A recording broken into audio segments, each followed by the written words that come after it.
किसी ने बड़े काम की बात कही है। पूरी धरा भी यदि साथ दे तो कुछ और बात है, पर तू जरा भी साथ दे तो कुछ और बात है।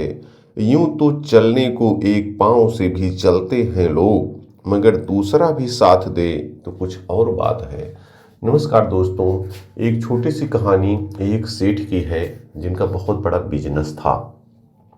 काफ़ी शहरों में उनका बिजनेस फैला हुआ था और वो अपने काम को बखूबी, ईमानदारी के साथ, कर्तव्य निष्ठा के साथ करते रहते थे।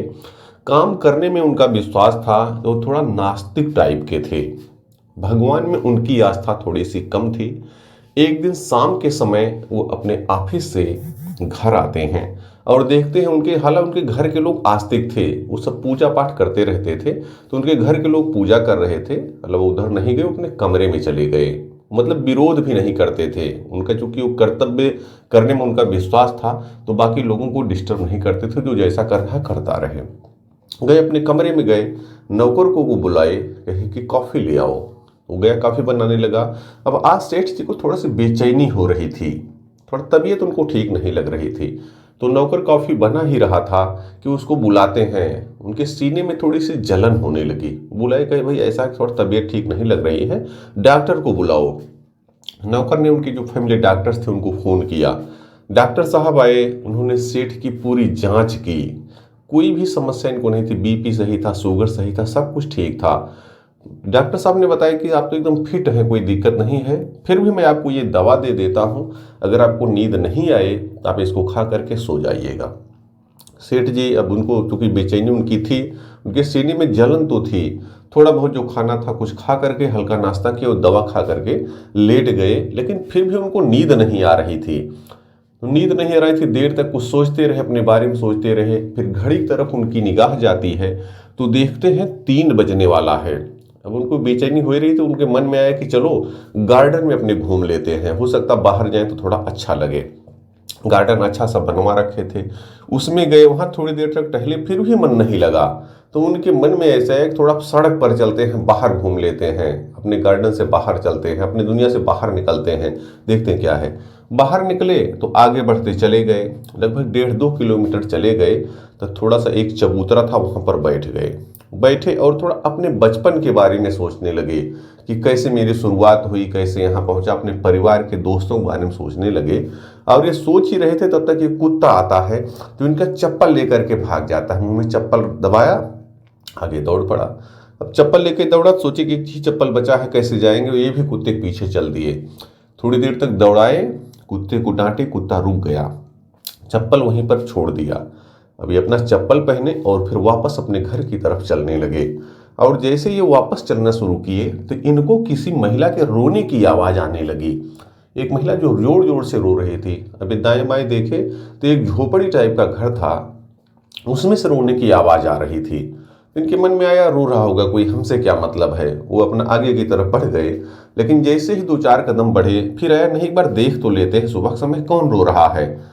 अभी जाते हैं, देखते हैं तो खिड़की से देखते हैं तो एक महिला है जो अपना सिर पीट पीट के रो रही है और बगल में एक बच्ची लेटी हुई है, 7-8 साल की एक बिटिया है, वो लेटी हुई है। ते गए, दरवाज़ा खटखटाते हैं और महिला से पूछते हैं कि भाई बुरा मत मानिएगा, अन्यथा मत लीजिएगा, मैं इधर से गुजर रहा था और आप रो रही थी, हम सोचे आपसे पूछ लें क्या समस्या है। तो बताती है, देखिए मेरी बेटी है और ये बीमार है, इसके इलाज का प्रबंध नहीं है, इसलिए मैं रो रही हूँ। तो वो कहते हैं कि ये रोने से आपको क्या पैसा मिल जाएगा। तो वो कहती है कि नहीं वो कहते हैं कि इसके लिए पैसे का इंतजाम करो, आप क्या करती हैं। तो कहती है मैं लोगों के घरों पर जाती हूँ, झाड़ू करती हूँ, बर्तन मांजती हूँ, झाड़ू पोछा ये सब काम करती हूँ, घरेलू काम। तो वो कहते हैं कि उन्हीं से जा करके पैसे मांग लो। तो वो कही कि हमने पैसे मांगने की कोशिश तो की लेकिन मुझे पैसा नहीं मिला। फिर पूछते हैं कि आप इस तरह रो रहे हैं, क्या रोने से पैसा आएगा।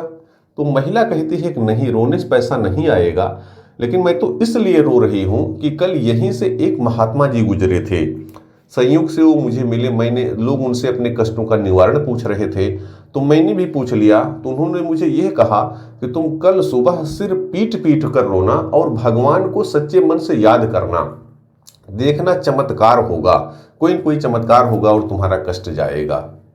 मैं तो इसलिए रो रही हूँ, उन महात्मा की बात पर विश्वास करके रो रही हूँ कि चूंकि उन्होंने बताया है तो हो सकता कुछ ना कुछ चमत्कार होगा, इसलिए मैं रो रही हूँ।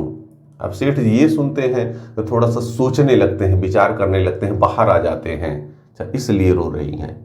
अब उनका चलते तो हैं, 4 कदम फिर आगे बढ़ते हैं। भाई अब क्या करें, क्योंकि वो रो रही है, विश्वास पे रो रही है। अब उनके दिमाग में कुछ और बात आती है, सोचते हैं कि इस तरह रो रही है तो मेरा इस तरह आना, उनका मन थोड़ा सा पिघल जाता और वो तुरंत एम्बुलेंस को बुलवाते हैं। एम्बुलेंस बुलाते हैं और अपने नौकर को भी फ़ोन करके बुला लेते हैं और एम्बुलेंस में उस बच्ची को बैठाते हैं और उन महिला से कहते हैं कि आप जाइए, हॉस्पिटल जाइए और नौकर से कहते हैं कि इसका अस्पताल में एडमिट कराओ, पूरा इलाज करवाओ और जो भी खर्चा आता है वो अपनी तरफ से दे देना। और उसको भेज देते हैं। भेज करके फिर जैसे अपनी घर की तरफ वो चलते हैं तो महसूस करते हैं कि उनका दर्द पूरा गायब हो गया। वो सोचने लगे, करे मुझे कुछ आराम उनको लगने लगा। इतने के बाद ही घर आ गए, स्नान किए, अपना नाश्ता किए। नाश्ता करके फिर उस हॉस्पिटल में जाते हैं ये, तो देखते हैं उस बच्चे की तबीयत में सुधार हो रहा है। तो इनके मन में ही आता, फिर उस महिला से और कुछ पूछते हैं और कहते हैं कि अब आप हमारी ही फैक्ट्री में अगर काम करना चाहें, हमारी फैक्ट्री में आप काम करिए और आपको अगर रहने के लिए कोई दिक्कत है तो हमारे यहाँ सर्वेंट्स क्वार्टर बने हुए हैं, आप उसमें रह भी सकते हैं। और वो बच्ची एकदम स्वस्थ हो जाती है, महिला उनके यहाँ काम करने लगती है, उसका भी जीवन सुधरने लगता है और सेठ जी की जो बेचैनी थी वो एकदम समाप्त हो जाती है। वो सोचने लगते हैं फिर कि क्या मतलब पीछे आज जो घटना घटी, वो सोचते हैं बैठ करके कि क्या संयोग था कि मेरे सीने में जलन होने लगी और सुबह सुबह मैं घूमने निकला, गार्डन में घूम रहा था, बाहर चला गया, कुत्ता आया चप्पल लेके गया, महिला रो रही थी मेरा जाना। ये कहीं ना कहीं कोई तो है जो ये सब चला रहा है, कोई ना कोई तो शक्ति है जो लोगों को ऐसे प्रेरित कर देती है। और लोग कहते हैं, लोग अपने काम को करते रहते हैं तो उनका मन थोड़ा सा चेंज होता है और आगे आता है कि एक मानवता का धर्म है जो हम सभी को निभाना चाहिए। हम भगवान को माने या नहीं माने, लेकिन किसी एक ऐसी सत्ता को तो मानना होगा जो इस पूरी सृष्टि को आगे चला रही है। तो इस छोटी सी कहानी दोस्तों ये हमें सीख देती है कि हमें भी जीवन में हमेशा अच्छे काम करने का प्रयास करना चाहिए और एक जो मानवता का धर्म है उसे निभाने का पूरा प्रयास करना चाहिए। जब भी हम दूसरों की मदद करेंगे, यकीन मानिए आपकी मदद खुद होने लगेगी। एक चीज़, दूसरी बात जो ये कहानी सिखाती है वो ये है कि किसी में अगर आप विश्वास करते हैं तो संपूर्ण विश्वास कीजिए।